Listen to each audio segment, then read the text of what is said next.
Baik, selamat pagi anak-anak sekalian. Apa kabar kalian? Dan Pak Guru berharap kalian dalam keadaan sehat walafiat dan tidak kekurangan suatu apapun.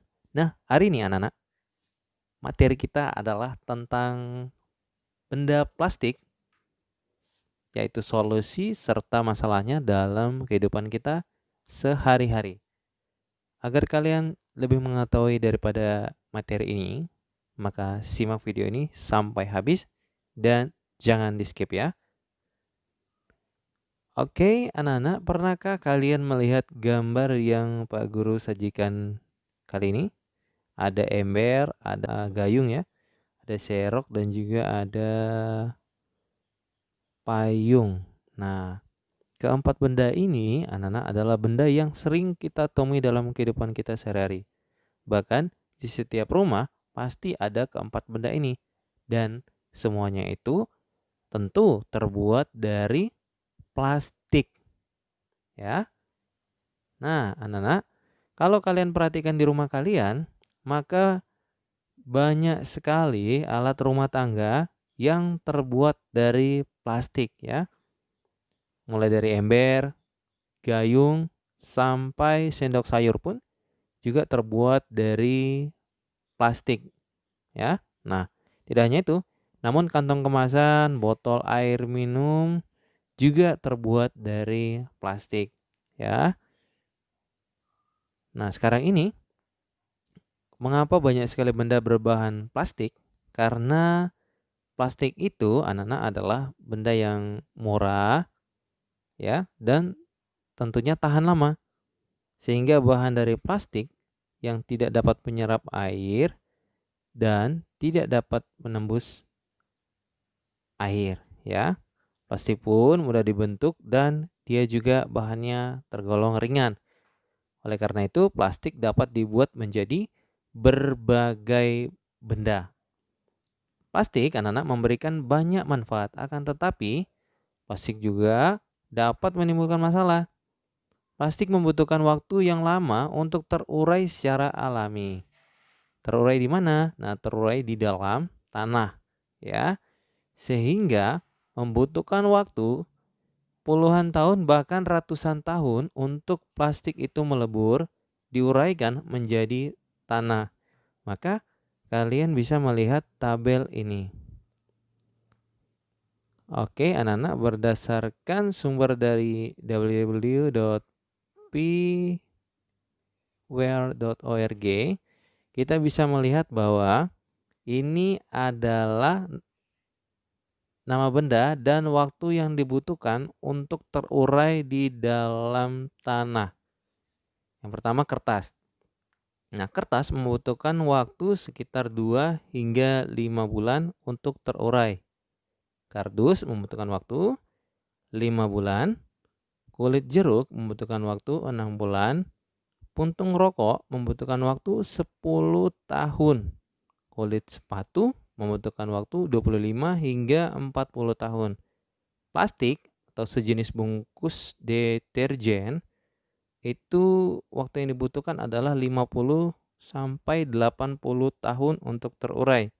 Lalu plastik waktu yang dibutuhkan adalah 50 sampai 100 tahun untuk terurai di dalam tanah.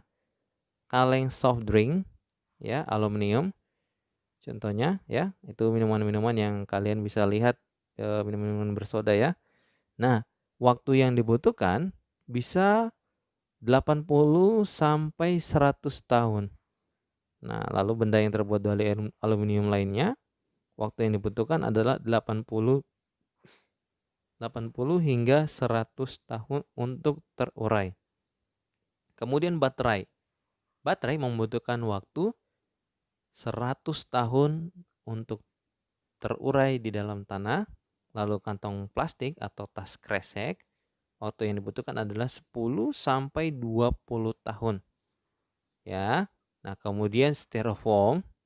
Nah, styrofoam ini waktunya adalah tidak ada. Mengapa? Karena styrofoam tidak dapat diuraikan. Nah, kita bisa bayangkan ya anak-anak ya. Nah, jadi anak-anak, kamu bisa bayangkan dari tabel-tabel tadi, kita bisa tahu bahwa kalau membuang kantong plastik sekarang, maka kantong plastik akan terurai 10-20 tahun yang akan datang. Nah, untuk mengurangi sampah plastik dapat dilakukan dengan 3 cara. Ya, cara tersebut adalah yang pertama adalah reduce, mengurangi, reuse, menggunakan kembali, dan recycle, yaitu mendaur ulang. Apa itu reduce? Ya, reduce adalah kegiatan untuk mengurangi penggunaan plastik. Contohnya, ketika kalian berbelanja bersama orang tua, baik itu ke pasar tradisional atau pasar modern atau supermarket ya, maka sebaiknya kalian membawa tas belanja sendiri. Nah, tujuannya apa? Kalau sampai di sana, maka kita tidak perlu lagi menggunakan kantong plastik. Nah, dengan ini berarti kita sudah melakukan kegiatan pengurangan sampah plastik ya. Oke, reuse.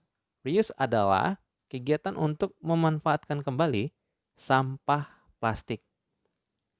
Misalnya sampah kemasan botol minuman.